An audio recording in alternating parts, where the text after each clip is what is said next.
Snapchat hates Apple. So does Facebook, Instagram, and TikTok too. That's because Apple is fighting back against these bad behaving apps that track every little thing you do and serve you those creepy good ads that seem to know you oh too well. But is Apple really the good guy here? Are they really on your side? Or are they just pretending to be? Can you really trust Apple? Let's find out. Now, if you've watched an Apple event or seen an Apple ad in the past few years, you've probably heard one word over and over again.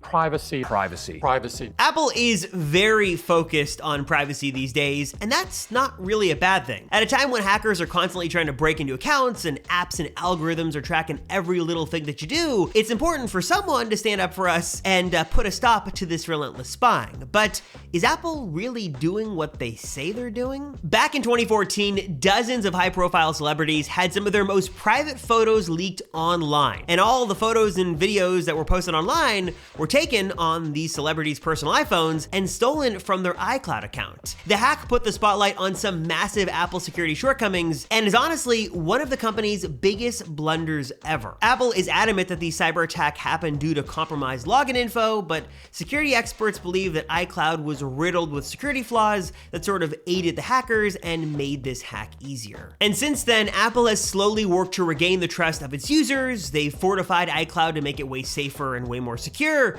but it might not be as safe as you think, but more on that in a minute. In 2022, the issue of security has really changed, shifting to apps that we use every day and the way they're constantly stealing our information and tracking every little thing we do every second of the day. Facebook, of course, is notorious for this. They are the best example because they track every little thing you do inside of the Facebook app and Facebook-owned apps like Messenger, Instagram, and WhatsApp.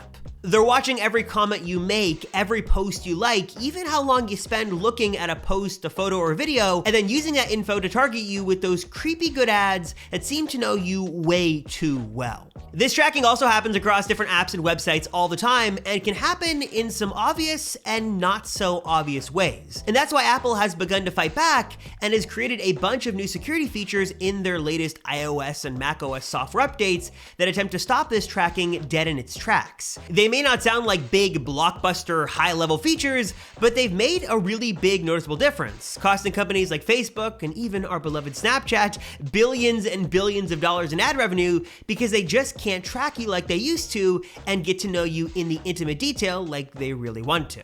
But while that's all well and good, is your iPhone really safe? Well, it depends. If you use Face ID and you use strong passwords online and don't click random links, you should be fairly safe. And Apple is making it increasingly more difficult for hackers to access your physical iPhone or even iCloud accounts. And 8 years later, I'm happy to say iCloud is way more secure and you're really good to use it. But if the government asks to get a copy of your data, Apple has been known to comply more than a few times. When the FBI tried to force Apple to unlock a criminal's phone a few years ago, they denied and stood their ground, worried that if they created this special backdoor access for the government, it could be used in different ways over and over again. However, this backdoor does sort of exist for all iCloud accounts online. Apple does have an existing policy that if law enforcement comes with the proper authority, they can get access to certain info, including iCloud backups that contain basically everything in that backup that is stored on your phone. So,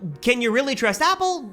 I think the answer is yes. Mostly. Some of this is definitely a PR spin. They're looking to win some goodwill from people and show how big, bad, and scary other tech companies can be. But at the same time, they're also a big multi-trillion-dollar tech company that is working to make money and is working for the shareholders. But on the other hand, they have done a ton of good work in this space and they have made Apple devices way more private, safe, and secure than they've ever been before. Apple is not perfect when it comes to this stuff, but they're really, really close.